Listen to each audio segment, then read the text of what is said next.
cattle.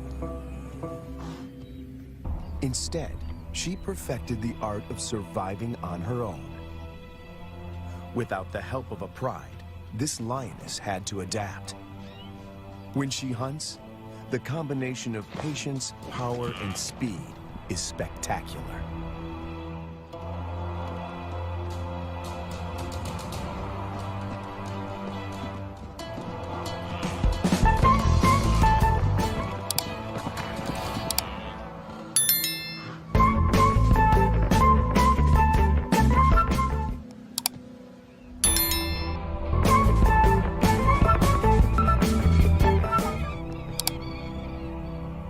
This female is about 6 years old when she steps into the viewfinder of Herbert Brouwer, a wildlife camera.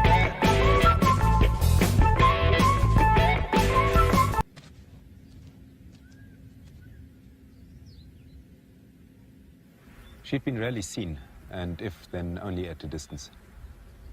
But suddenly there she was, right in front of our eyes. Herbert is captivated by her and returns to the floodplains of Luwa year after year. It comprises 3,600 square kilometers and borders Angola in the west. The bank of the Zambezi floodplain marks the eastern boundary of the park. People living here tell Herbert that the lioness has been alone for many years. They call her Lady Luwa.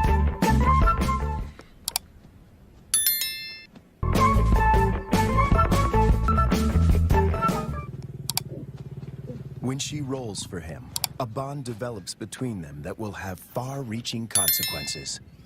There was one It took me 3 years of filming here on the plains, though, to understand how lonely she really was. At night, she follows Herbert into his camp.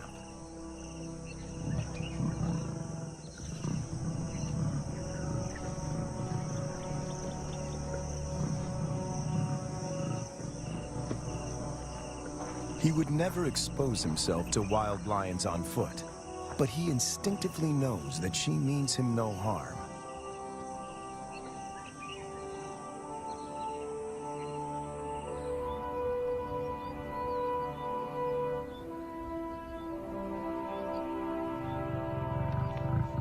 It is true that female lions can survive on their own, but they only thrive as members in a pride.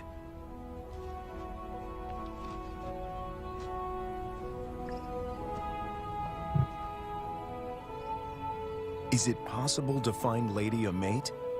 And could they produce cubs and form a new pride? These are the burning questions facing Herbert and experts at African parks.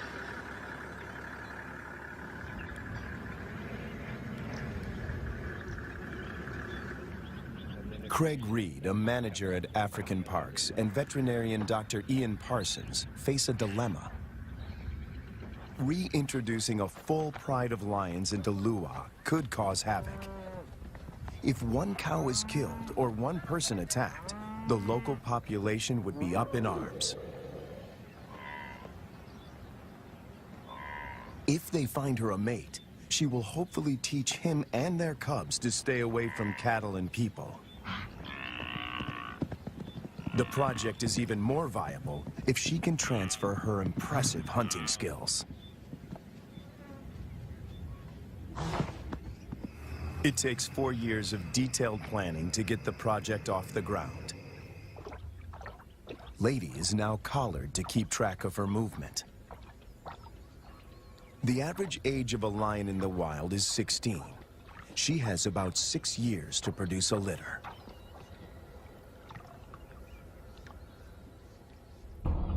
To find a mate for Lady, the team goes to neighboring Kafue National Park. Audio recordings of lionesses lure the males.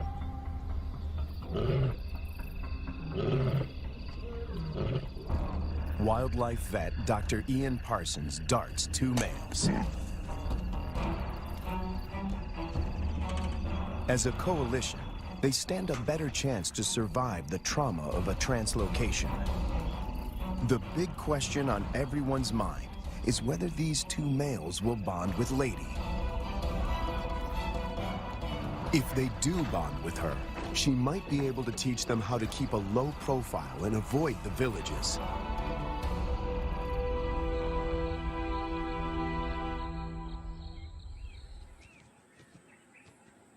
The two lions wake up in an enclosure, or a boma, right in the middle of Lady's core territory.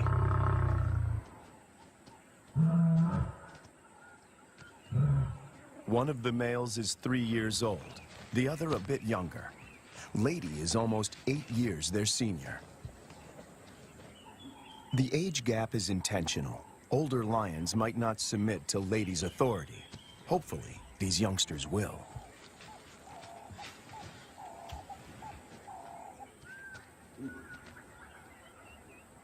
This is the first time in years that Lady has set eyes on her own kind. She keeps watch as the two males familiarize themselves with their new home. The first piece of the puzzle falls into place. But then, disaster strikes. On the 5th day in the boma, they escape.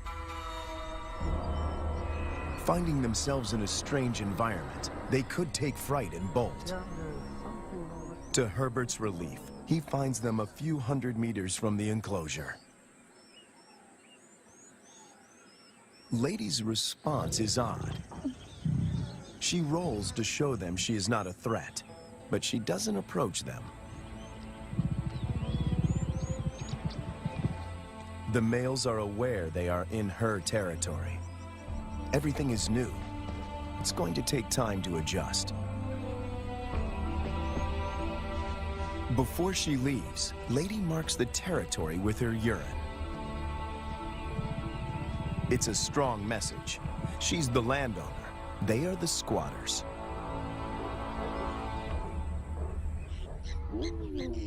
And then she leaves them. The presence of two new lions in Lua has a huge impact on the local residents. It's not only villagers that are now at risk. The arrival of the two lions jeopardizes the hyena's position of power.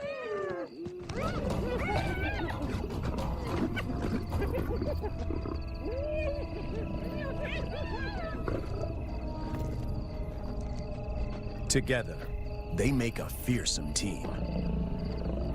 Only the younger of the two wears a collar, as they are almost never apart. The acid test is to see whether they will mate with Lady or leave her to seek other females. It's a precarious start, but the journey has begun.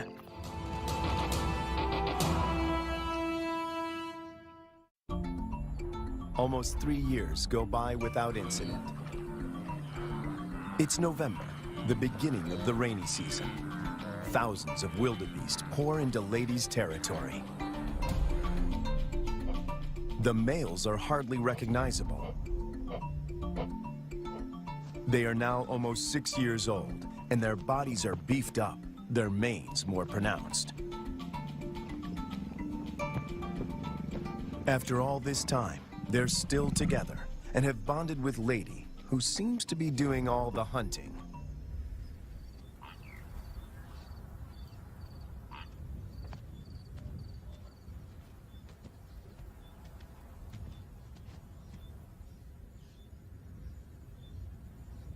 She targets wildebeest, almost twice her size.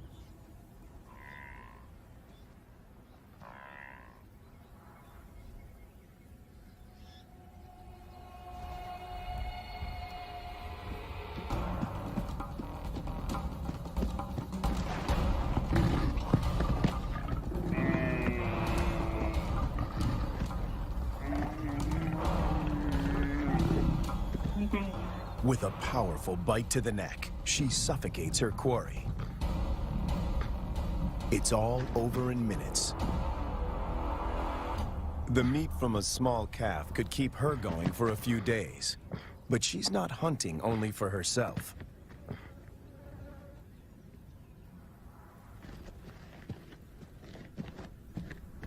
As the most experienced hunter in this trio, she is happy to share her kill.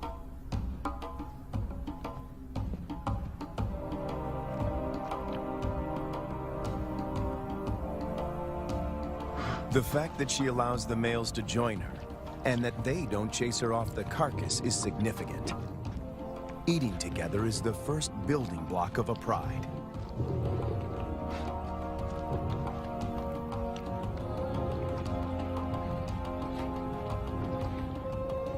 Her reward is companionship. The males get the lion's share of her kill.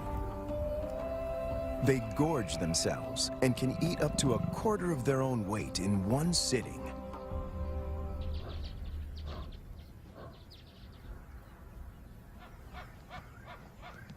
For the first time, Herbert sees the two males compete. It is the younger of the two brothers that emerges as the dominant male.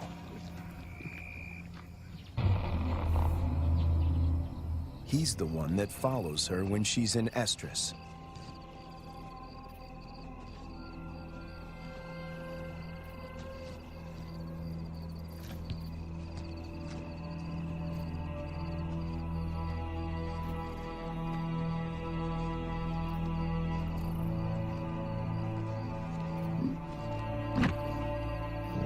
He grimaces, curling back his lips to expose an organ in the back of his mouth that picks up faint chemical pheromones.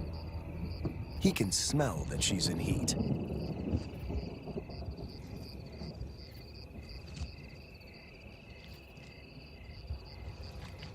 It's the dance Herbert has been waiting to film for years.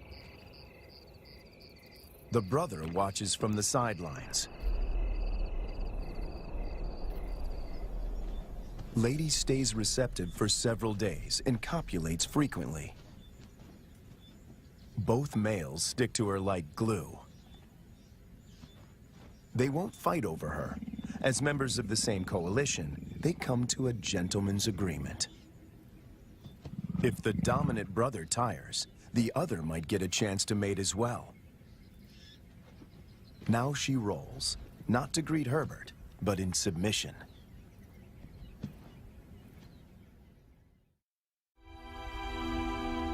When Herbert returns a year later, there are still no cubs. It's a huge disappointment. Lady is now almost 13 years old, and Herbert and the team must consider the possibility that she is infertile.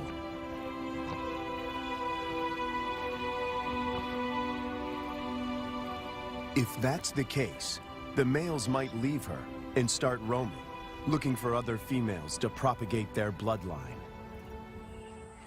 And that will bring them in direct contact with villagers.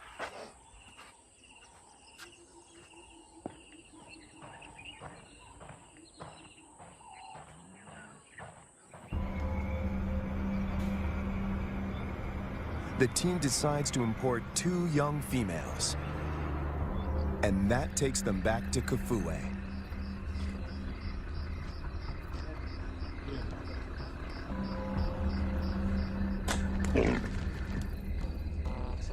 Again, the team faces a dilemma.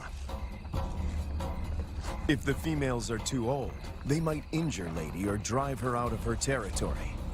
Too young, and the males might kill them.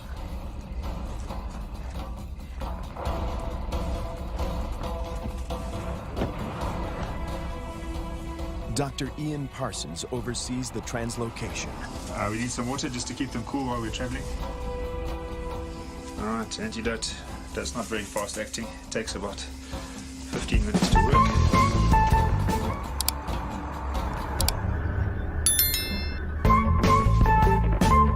Tranquilized and blindfolded, the 2 females begin their journey to Luna. Their arrival is coated in irony. The tribe settled here more than 100 years ago on the orders of the first king to protect the wildlife.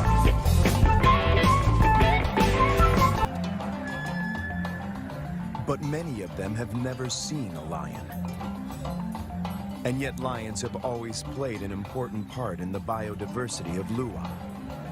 African Parks aims to restore the imbalance. But this is only possible if Lady remains the central character. She has to teach the new arrivals the lay of the land and teach them to keep away from villages. The question now is whether she can transfer these skills in time.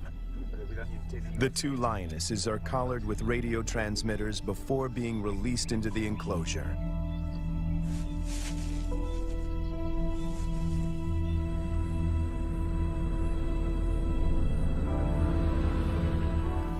Lady's world is about to be turned upside down once again. To Herbert, she seems sad and confused. She turns her back on the boma and heads north.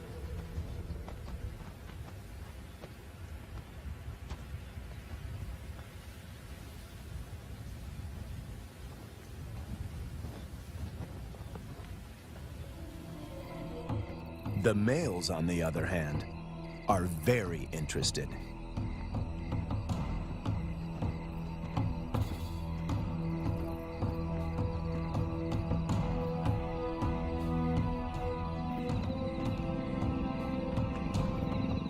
These two lionesses are barely 20 months old and still cub-like.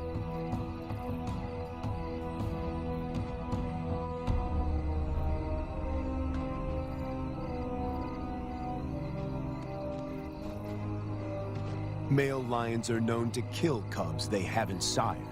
No one knows how this will play out.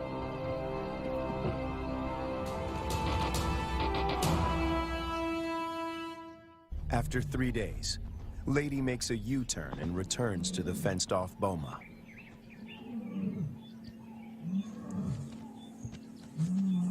The two young females respond to her calls.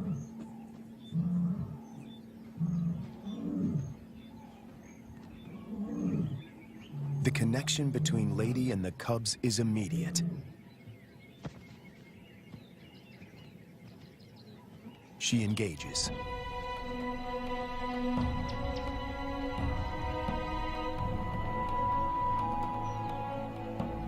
Cats are vulnerable when they expose their undersides.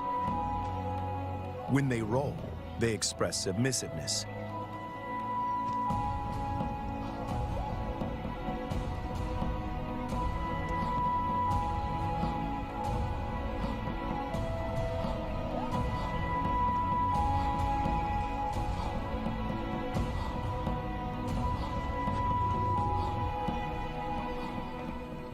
But trouble is on the way.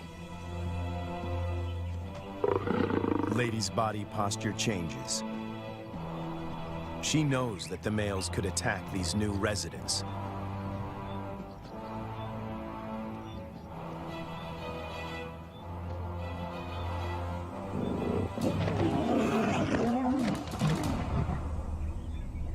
Ears back, every muscle contracted. She puts the males in their place.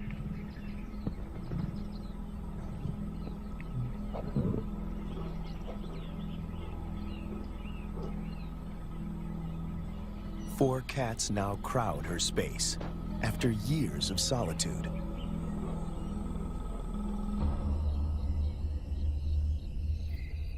When the males were in the boma, Lady disappeared for days. But now she is intrigued by the cubs. She keeps constant vigil. The electrical current that runs through the fence is non-lethal, but does give a sharp jolt. Lady is clever. She discovers a broken wire and tries to gain access where the circuit is breached.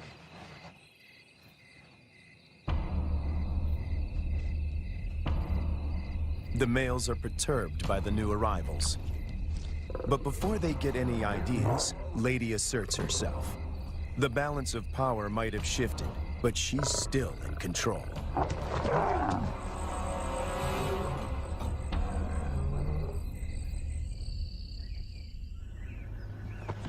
After 5 weeks in the boma, the team feels the young females are ready to be released.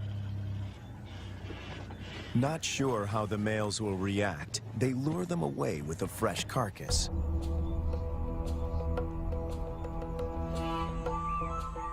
The young cubs have also not been fed for a couple of days.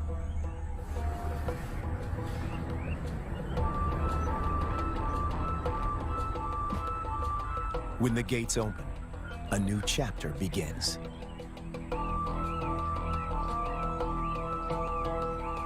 Lady is first on the scene. The cubs have spent more than a month in the boma to adjust. The question now is whether this newly forged bond will hold when they step through the gate.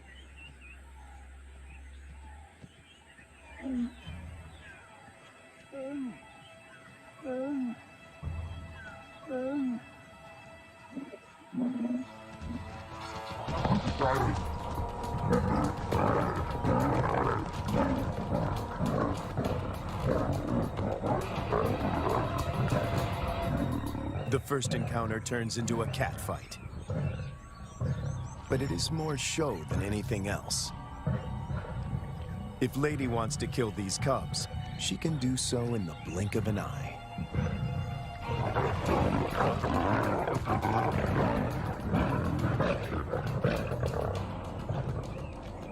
The first contact might seem aggressive, but it plays out according to plan. Lady is doing exactly what the team hoped for. She accepts them in her territory and establishes her dominance.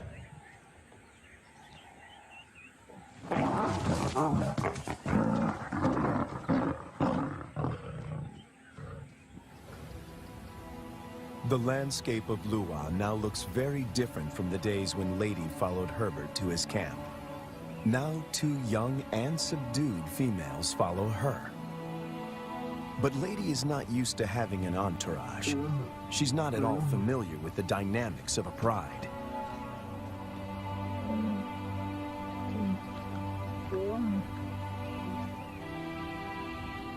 Now that she has her freedom back, she does the unexpected. She abandons them.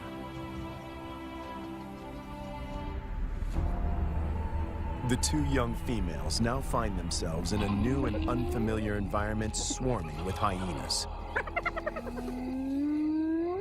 Since their release, the young females stick together.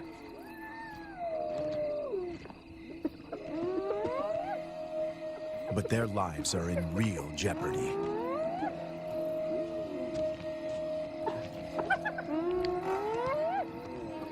Hyenas can kill lonesome female lions, and tonight, they face a growing mob.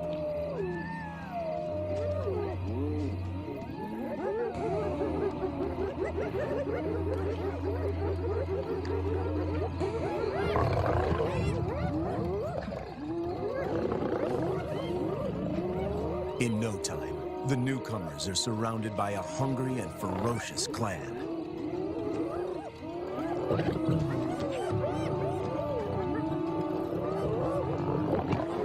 They stand their ground, but the noise attracts a far more dangerous adversary, the males.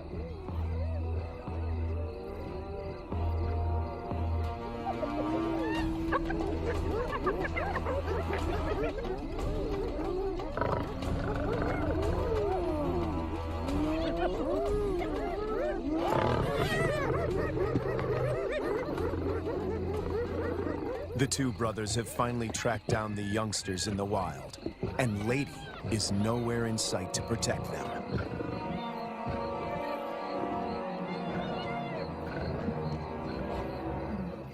The hyenas know what's good for them. En masse, they retreat.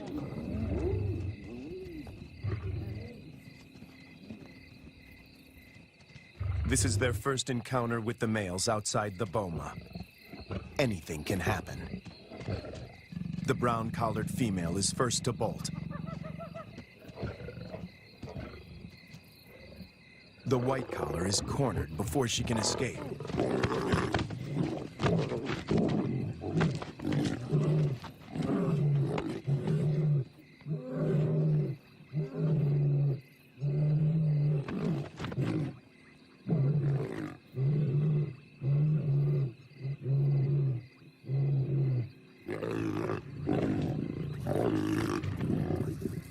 2 against 1. The odds are not in her favor.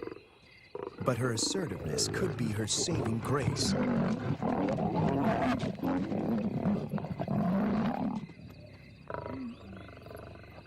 At the right moment, she crouches in submission.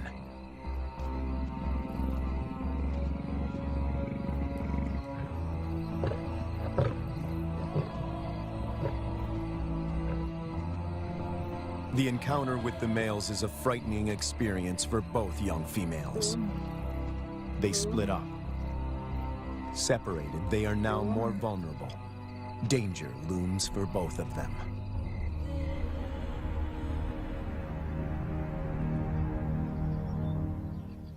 The team manages to track down the females, and they are reunited.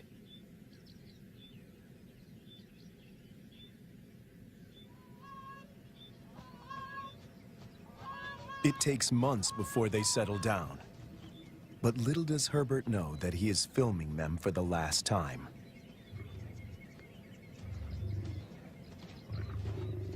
The next day, the brown collar is gone.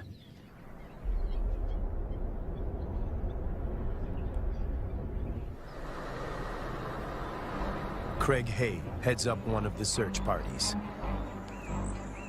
All eyes are now on finding the brown-collared female. Some of the farmers have seen her in the vicinity. Her life is in real danger. Poaching is rife here. And then, their worst fears are confirmed. It's in there. A faint radio signal comes from a pond.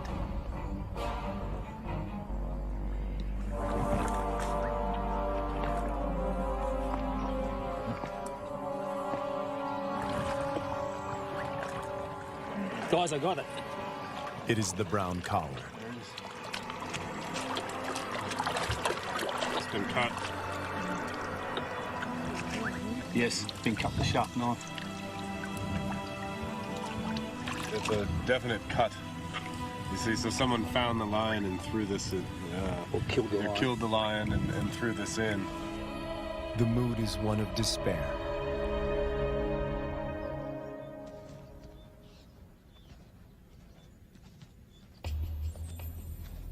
To complicate matters, the female in the white collar turns away from Ladies' Corps territory and begins walking in a northwesterly direction towards Angola. Even if she survives, in time, she will outgrow the collar and suffocate. The dream to establish a pride in Lua begins to unravel. In an unexpected twist, the males follow the white-collared female to Angola. The further they move away from Ladies' Corps territory, the less influence she has in keeping them out of danger zones. A rescue mission is launched to find the white-collared female and the males before they cross the border. Dr. Matt Becker, who runs the Zambian Carnivore Project, joins the search party. He spots the white-collared female a few kilometers from Angola. They dart her. But she runs into the reeds and almost drowns. She's breathing really well. It's a close shave. It's now 10 to 6. We have 40 minutes. She's good, we won.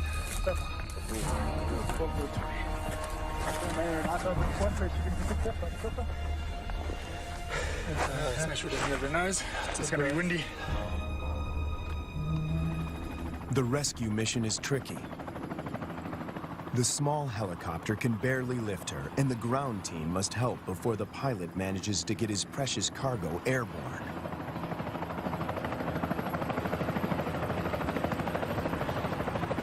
The males have slipped off the radar, and the team hopes they will turn around on their own accord. Meanwhile, more drama unfolds close to the boma. Lady is darted. The plan is to put her in the boma with the surviving female to try and forge a stronger bond between them.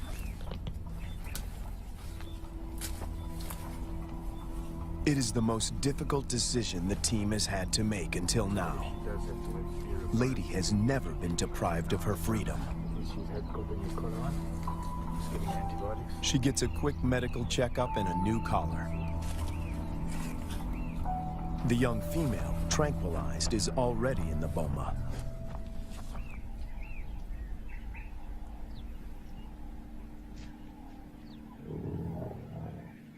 No one knows how Lady will behave in captivity.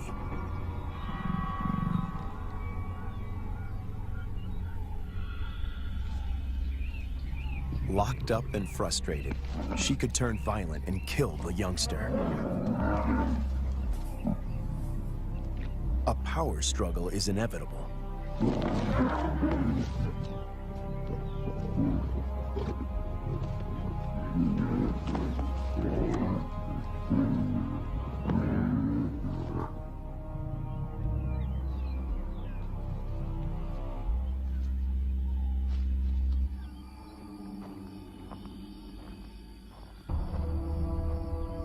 More bad news. One of the males crosses the border and is killed by cattle farmers in Angola. Of the 5 lions, now only 3 remain. Would this be enough to start a pride? No one knows for sure. Lady, when she recovers from the anesthetic, is extremely agitated. She is on the wrong side of the fence and she can't dig her way out.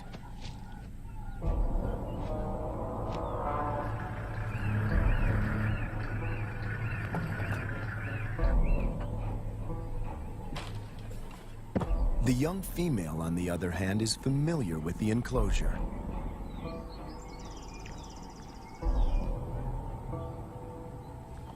This puts her in a strong position to assert power and seize authority.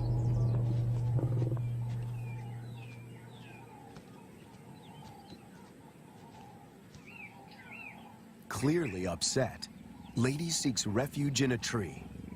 Herbert thinks this elevated position is her attempt to retain control.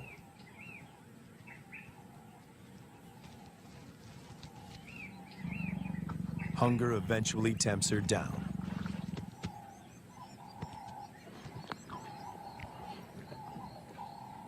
For Herbert, it's difficult to watch. This is a situation which I never thought would happen, is that Lady would need to be put into the boma. Now, she's been roaming free for all her life, which is probably about 13 years, 14 years, and now she needs to be locked away. It's good, Lady. The tree becomes a central prop in this battle of wits between these 2 cats.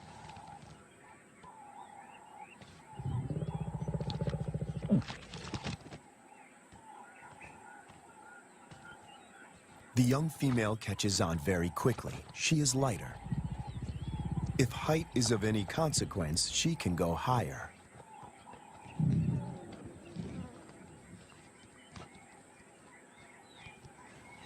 From her elevated position, the young female spots the surviving lion. He is just returning from Angola, alone. It seems as if every breakthrough in this project is shadowed by a new set of problems. The 2 brothers formed a strong coalition. They made this territory their own and for 4 years managed to stay out of trouble with the villagers. The hope of establishing a new generation of lions now resides with the survivor.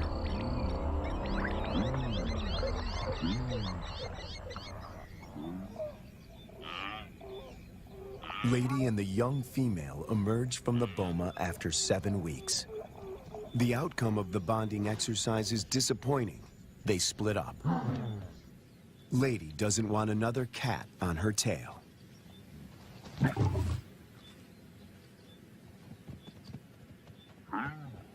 But the time in the boma did benefit the young female. It gave her time to mature. She doesn't see the male as a threat anymore.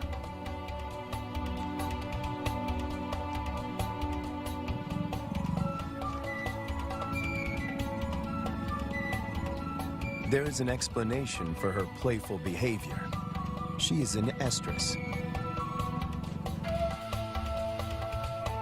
Lady is excluded from this courting ritual. After all the turns and twists in this complicated plot, she finds herself once more alone.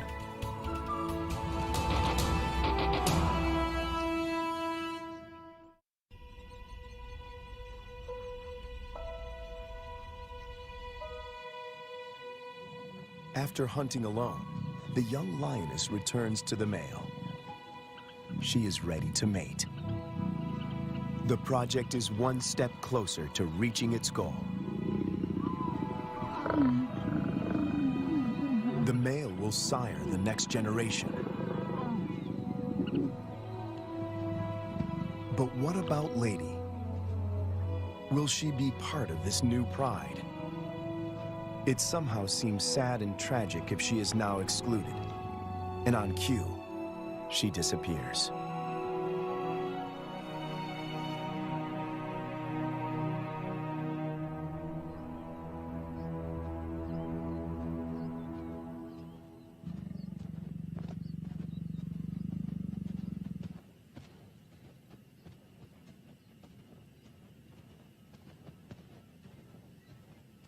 The male now follows the young female when she hunts. To feed both of them, she must target bigger prey.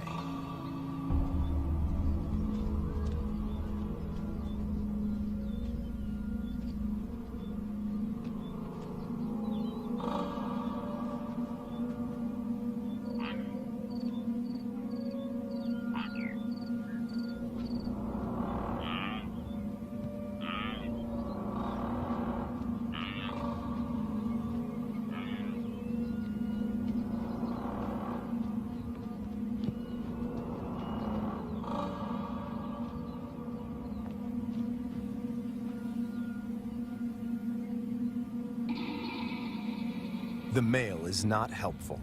His overeagerness spoils the hunt.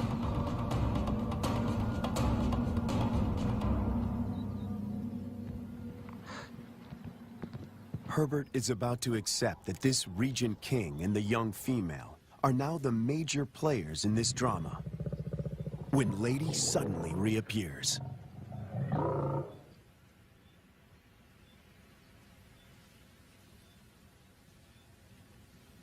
The young female watches the reunion from a distance.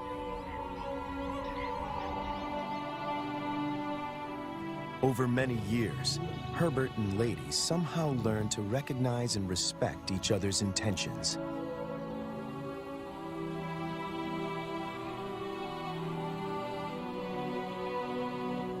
When she looks at him now, he feels he can almost hear her asking, "Is this what you wanted?" In the presence of the male, Lady lies down with the young female. This is what a pride looks like.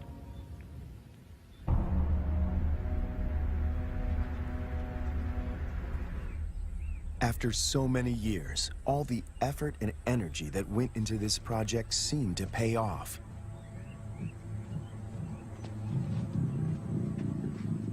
The young female frequently mates with the lion in Lady's presence.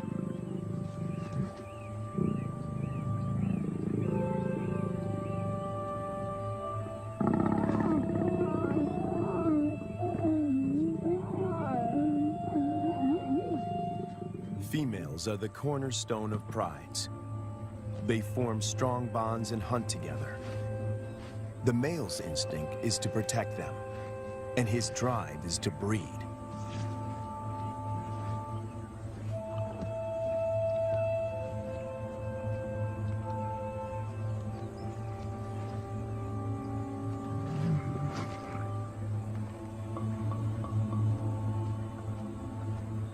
But a female in estrus that leads to mating is not a guarantee that this new pride is stable and secure.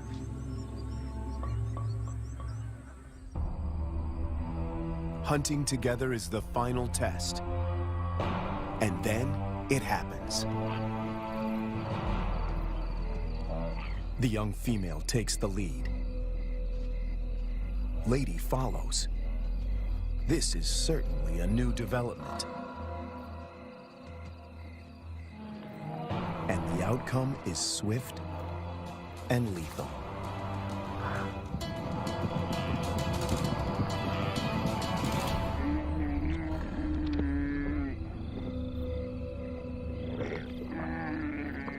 In all his years at Lua, this is the first time that Herbert films Lady not hunting on her own.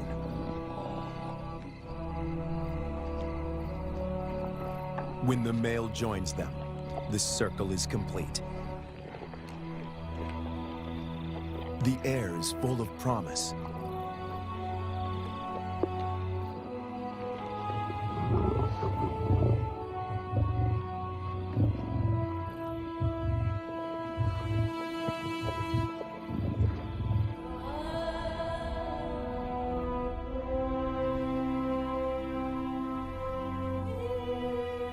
Lady remains the central force and protector of this new pride. She may not give birth to the next Lion King, but she will make sure that he has a kingdom.